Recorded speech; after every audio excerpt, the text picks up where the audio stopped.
She stood trembling at the counter, clutching a torn cloth bag against her chest as if it were the last piece of her dignity.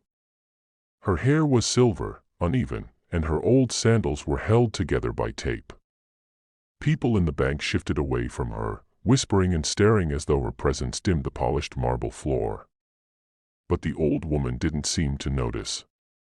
Her eyes, foggy yet strangely determined, stayed fixed on the young teller as she uttered the words that would spark a storm none of them expected. She said she just wanted to check her balance, nothing more, and her voice was so soft that the teller barely heard her. Before the teller could answer, a man in a sharp suit, one of the city's well-known millionaires, let out a mocking laugh, shaking his head at what he thought was just another poor soul wasting time.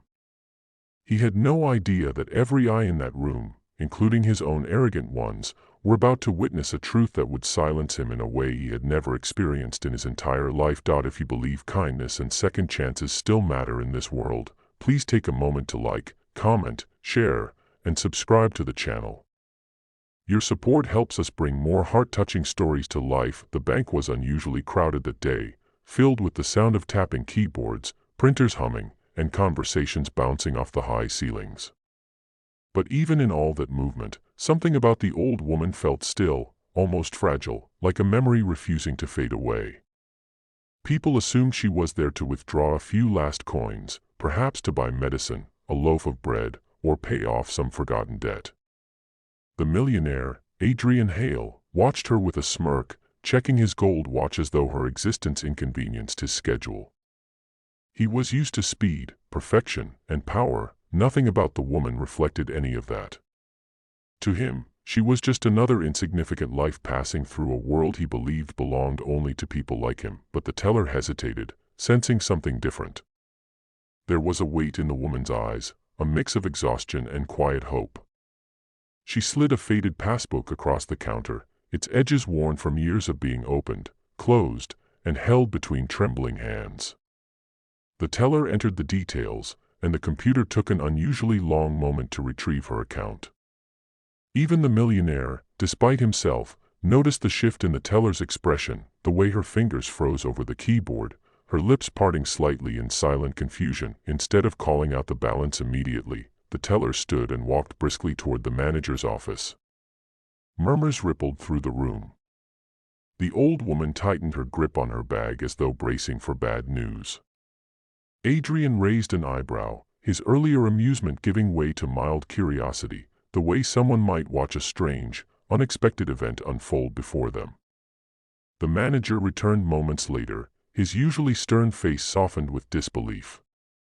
He gestured to the old woman to follow him to his desk, but she shook her head firmly, insisting she wanted to hear it right here, in front of everyone. The crowd leaned in. Even Adrian found himself stepping closer, unable to turn away. The teller returned to the counter, took a deep breath, and finally read the number on the screen. It wasn't a few hundred. It wasn't a few thousand. It wasn't even tens of thousands. The room fell silent as the balance echoed through the hall, 38,472,910, an amount that stunned everyone into complete stillness. The old woman bowed her head as if the number carried memories too heavy to hold. Adrian's mouth went dry, and his smirk vanished as if it had never existed. He felt something sharp hit his chest, surprise at first, then embarrassment, and finally a sense of shame so unfamiliar it left him breathless. This woman, whom he had judged in one glance, had a fortune larger than many of his own early investments. The whispers grew louder, but she didn't react.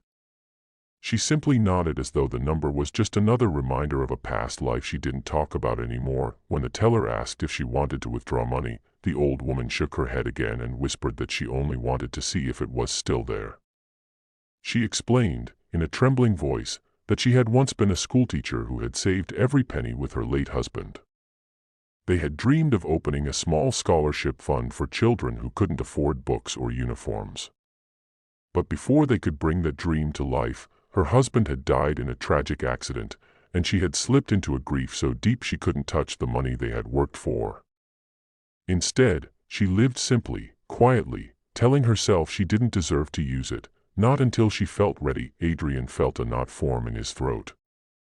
He had made millions, yet he had lost count of the number of people he had humiliated or ignored in the process. Watching the old woman reminded him of his own mother, the woman he had once vowed to care for but had become too busy to even visit. Shame burned through him like fire.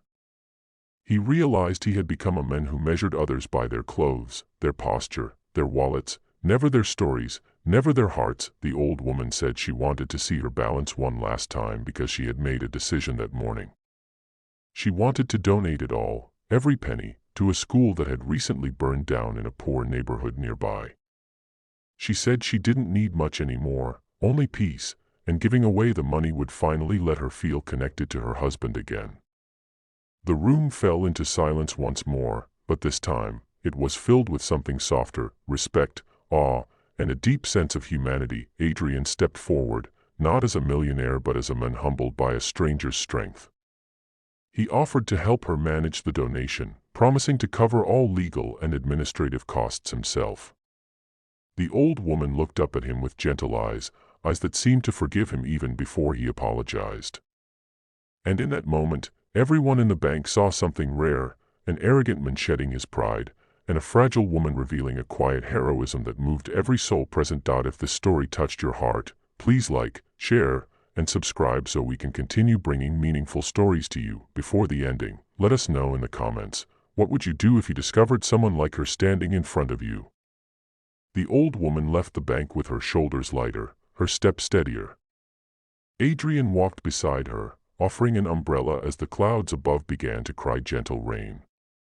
Two strangers, from two different worlds, united for a moment by a truth money could never measure: kindness, purpose, and the courage to do what is right. And somewhere in the quiet of that rainy afternoon, the millionaire understood something he had never realized before: some balances are not measured in numbers, but in the impact we leave behind.